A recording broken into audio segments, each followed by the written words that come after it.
The game is underway. It's the second leg of action. 0-0 in the first leg. It's a one-leg shootout for a top 4 guaranteed placing. The Netherlands will be kicking from left to right. And all in white from right to left will be Morocco. It's when Dembele looking to penetrate, something they couldn't do in the first leg. The bounce just escapes Van der Sar, and we're going to get an early corner here for the Dutch. Frenkie de Jong, edge of the box. Does he have a Trivela in the locker? Yes, he does, but it's green timed and it is blocked. I think the goalkeeper would have had that even with some goalkeeper movement. If you saw it coming, they definitely saw it coming in terms of the setup. Those ball rolls allow you to re-angle. And that's exactly what they were looking to accomplish with Frenkie de Jong, who has started making it into a lot of rotations. Coming into this tournament, I didn't know how much we'd see him. And he's become become a regular focus and a surprise player, I think, for some. Chance here for the Netherlands. Has to go! And it does! Manu Bashir! Secret weapon Manu! What a sub to have. Oh, what a change to have. And we were together last year in Copenhagen, and when we saw a change, we saw an adjustment, we were like, wow, this is something out of the ordinary. I can't believe that it's happening. But this year, we've seen rotations on the fly, pivots on the fly, time and time again. Morocco find themselves 1-0 down, but what a reply this would be from Sami Eto'o, Thibaut Courtois. And I'd love to see that breakdown maybe from Alex. There's a three-piece of goalkeeper movement there, from scooting to backing up to then scooting back over again. And it basically defends or hedges the angles for you. It also just puts that doubt in the opponent, like, oh, he's moved the keeper, I've got to take another touch, or I've got to now adjust my entire thought process. And when it's split-second decision-making, got that there in the end, it's hard to do. Like, you will just make mistakes, and that's where you see players shooting straight at the goalkeeper or even missing the target sometimes. And what makes it so impressive is you're still defending, you're still chasing back, you're micromanaging skills. And that's why we don't see it done at the beginner, intermediate, often not even at the advanced level, not at this capability. It really gets into the competitive level pros that are able to maximize goalkeeper movement, from when to bring them out, what to anticipate. And then, like I said, that was a three-piece movement, adjustment, scoot and boot. There was a lot going on there. Since that goal, Morocco just seems to have had a new lease of life put into them. They know what they have to do if they want to continue their run in this tournament. They found themselves trailing against Peru, and what did they do? Found an answer. Or went all the way to penalties with that 90th minute equaliser, which they got. And penalties is where they were successful. However, it is a completely different dragon to slay here. We talk about rhythm, the speed of the game, the tempo control again. This is fast-paced. Yeah. It's nothing like the last leg. Long switch of play, trying to pick out Sami Eto'o. Just gets the better of his marker, and once again, what the Netherlands do so well, just shadowing all the passes into the box, not allowing an easy pass with a driven pass or any sort of chipped ball into that. It's like, you almost got the danger area from the top of the box to the bottom of the box. If you just protect that, you're a keep clean sheet. You know what it looks like, Rich? It almost looks like the last leg was a warm-up game. I know we've seen substitutions and changes, but just not only the speed of play, but just the decisiveness, some of the skill moves, everything looks a little more direct. Both sides. Even the tackles and the steps, the double teams, the team pressure. We're also playing against the clock now as well. Like, yeah, but if you're a Netherlands supporter again, or if you're the Netherlands, you probably want to slow the game down. You already got your goal now. You could argue it's a little early. Blood in the water, but there may be a second or a third in the offing. Also, how much confidence you get, Manu Bashir and Levy, if you've made the sub and it instantly works. You're now thinking, okay, we've cracked it. We've cracked the code. Well, it's a remarkable advantage as well to be able to have a player like Manu Bashir. We're talking world class here. Morocco just rebounds all the way through to Thibaut Courtois. I mean, yeah, Manu Bashir, World Cup grand finalist. A couple of times as well. Let's not forget that. He is just a sublime FIFA talent, and if he was born in, I would say, 90% of the other nations, we take him in the US. If he wants to to double up on a citizenship. We'll gladly recruit him.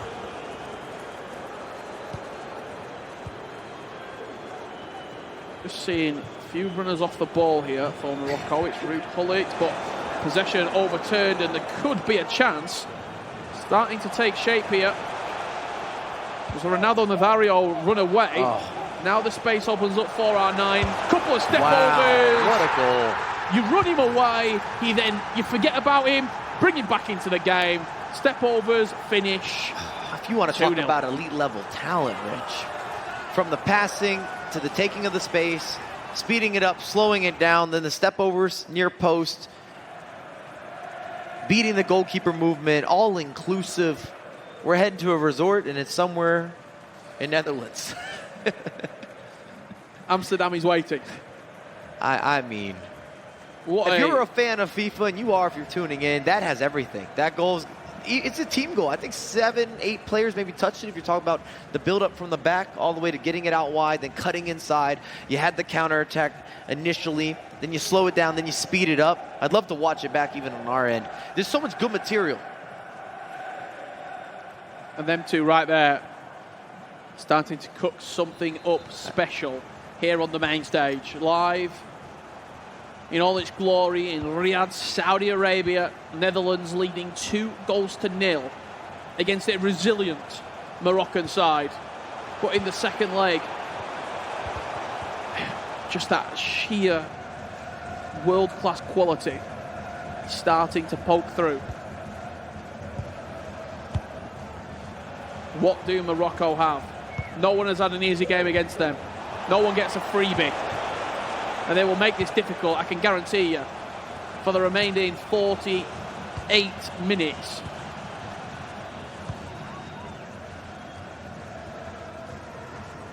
But that lead just could be too much of a mountain to turn out. As they come forward again here, the Netherlands. I do think it is like a great white shark. They just smelled it. They smelt the game could be taken over in this opening 45 minutes. They've always looked more likely. Short corner. Couple of step overs, just waiting. Finding the byline. It's Milinkovic-Savic at the back post. That should have been number 3. Again, we talk about the matchups, knowing where the players are, isolating those matchups, and then the delivery, the timing, everything was right. Player look. It's an interesting corner. It's just straight off of Nkunku. He wins the ball back, and that'll do us for the opening 45 minutes. What a turnaround. So impressed. 6 minutes of FIFA can do for you. So impressed. Not only with the substitution, but just the mentality, the switch of the speed, and then again, it's the build-up play. It's still the defensive press that's still relevant. It's still present if you're looking at the Netherlands. And then being able to finish, being more clinical. I'd love to get a microphone in there to see what they're talking about. Morocco having a lot of debate. Let's revisit some of these key moments here. You got a big switch of the pitch. Netherlands looking for options. Beautiful entry pass, extra pass from R9 again. Big first touch, important first touch. It's not time green, but it doesn't matter. The goalkeeper's kind of in no man's land. You get that early finish. And this was a chance here for Morocco. The goalkeeper movement, it was left-right. That's what I'm saying. You're just casting doubt. So look at R9 there. They ran him away, and then you almost forget about him. Then he re-enters the picture. Step overs just create that tiny bit of space. Green timed into the far corner. I even look at passing out of the La Croqueta. There's just a lot of details there. Corner kick, we just saw this in the 45th. I thought this were a guaranteed goal. Look, they've run him all the way to the back post. You see this is manly done here. You're getting Savic, you're dragging him where you want him to be. Wasn't able to convert, and that's why we're seeing a different tactic with some of the crossing, also with some of the set pieces, especially when we're dealing with long throws and knockdowns and secondary setups. You can manually setups. Position them. And it's very different, or to me, it's very different than a player lock. A player lock, you can't move the player that's on the ball while you're taking the second player. So this gives you synchronized movements that are completely individualistic. Because a lot of the time as well, when you start seeing Milinkovic-Savic being controlled to the back post, that's where their attention turns. You might be able to pull out a step over and hit a shot to the near post. And it just starts to create that second, third element of doubt when attacking.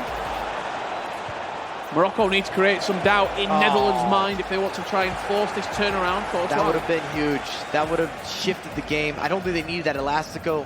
They might have been surprised with Morocco to have a simple cut inside, and I just think it was late on the player switch from Netherlands. The press seems to have certainly increased here for Morocco. And we've seen games turn around in shorter time. I mean, if we look back to the Club World Cup, there was a couple of miraculous turnarounds, mostly featuring team footways, that has to be said. With the pressing tactics, with that self-belief, anything is possible. Finesse, Ruud Gullit! It had to be. Set and match, a Dutch icon, a Dutch legend for the Netherlands in Riyadh. And if you could pick a player, we've seen all these guys work with Team Gullit. We've witnessed, I didn't hug, but we saw Yilmaz give a hug to Ruud Gullit in person, ECL.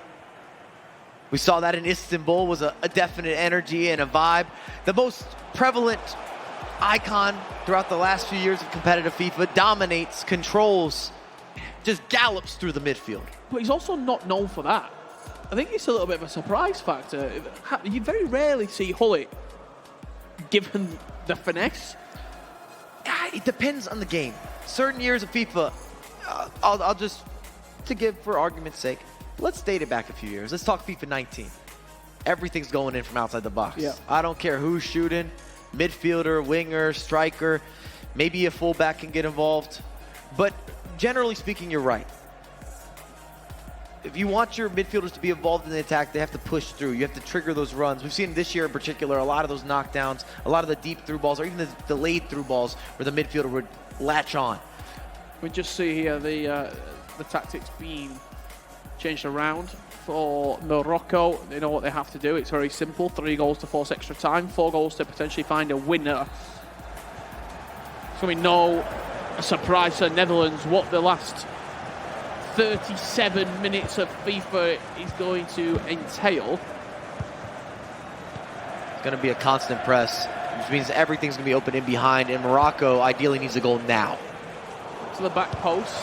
No real confusion on that one. Oh, what an outlet. Been very impressed by the Netherlands. This looks good. This looks right. Even the first leg, we might have been critical in some ways, but it really just came down to finishing. Everything else was right. Think to the back post. Chance for Thierry Henry. Cuts it across. Maybe slightly overplayed. Will that come back to haunt them? We'll have to find out. I was anticipating maybe that heel-to-heel ball roll, that new skill, would allow them to change direction there instead of going for the pass. Almost fakes the pass. Stabbed out wide. Paul Pogba, Mbappe. Not quite on this occasion. I just think they've lacked a little bit of flow in the final third. Morocco. That's a beautiful through ball. Oh, the touch. First touch is no poor. good. But what's that? 2 golden opportunities in the last 4 minutes. They will keep coming thick and fast for the Netherlands to tie this game up. Morocco have to score, and they have to score in the next few attacks. R9, green time, right into Militao's path. With only sort of 2 or 3 minutes remaining here for this second leg of action. Will it be the last couple of minutes we see from Morocco's E-Nations Cup? The Netherlands are feeling themselves right now. What a substitution, it has to be said. Completely changed the tie, completely changed the entire complexion of this game. And it brings up an important question. Maybe Spencer will ask that question tomorrow. Do you start? Do you start Manu Bashir? Why wait for it? I'm sure that'll be the question a lot of people are asking.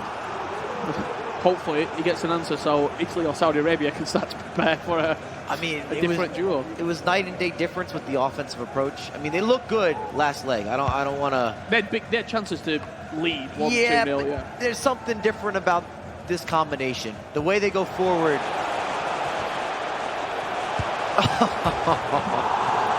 Just adding some insult to injury. They got everything.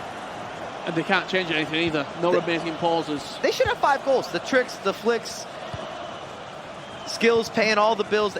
They've got everything you could ask for here. There's a lot of storytelling. I'm just so impressed with this pairing. And maybe just the ability to be that flexible. You've got a world champion that you benched for another potential world champion. Completely pivot, 360, have the Netherlands, and they pivoted into a semi-final. Fist bumps all around. Levi David, Manu Bashor, Renzo, Emre Yilmaz. The quartet that seems to do no wrong. They make the late changes. They change things up. What we might seem controversially, you bring Manu in for an extra time penalty shootout situation. It works. You swap out Emre Yilmaz, Champions League winner for an entire second leg. It works. You can do no wrong at the moment. As Morocco, with 15 minutes left to play, it just looks to be too little too late. We've talked about Olito and what he's done, of course, with NIP and TG, with Levy. We've talked about him in the E-Prem with Stokes this year. We've talked about him with Sweden. If Levy's able to get a result here, I think he starts joining that conversation again of some of the better or some of the best 2v2 pairings and partnerships. Also, I think he probably joins that conversation overall. If Umit is joining the conversation for, I mean, it's just magic right now. Umit's joining the conversation for the They're just cooking. The debate. They're devouring their opposition. People forget what Levy did online. He won 2 events back to back. But you have to, it's tough for me to give the same credit. Online is online, in person is where the business gets done. I don't know that he moves into that same category with the Nicholas, the Dossary, the Tex. But he's not far off it. Even if you want to throw it back with the Ramos or the Bruce Granick, you need that major 1v1 title. Let's see how this finishes up. Adding a world championship with E-Nations to your roster. Or to your trophy room. That's important. Especially when you are arguably the most important player of that. I don't want to say that. Well, no, it surprised me. I thought Emre Yilmaz would be the person that this team was built. It's not. It's around definitely not. Levy. And I think partially is to the success that he's had with Olito. Remember, they won the EA Sports Cup. We were there. Yeah. So now you would have 2 titles, world titles, global titles under your belt in theory here. One with club, one with nation, and you have 2 E-Club top 4 finishes in back-to-back years. Very impressive stuff. You're right. I think we're talking about what's needed for Levy is just a massive 1v1 result, and he's starting to jump up. If all these hypotheticals come together, I guess it's only a couple hypotheticals. Well, this has been a second leg to remember for the Netherlands right now. 5-0 in the second leg. Morocco, unfortunately, blown away by the Dutch. Still, a lot of credit to Morocco. Morocco have been fantastic during this tournament. They've brought energy, they've brought great results. They topped their group. They won on a penalty shootout victory. They should be very, very proud of what they have achieved throughout this tournament. Just look at the improvements they have made. Last year, they got knocked out in the groups. This year, they have made a quarter-final with the best 24 FIFA nations on the planet. They have a lot to be proud of. They've done their nation proud. Have Morocco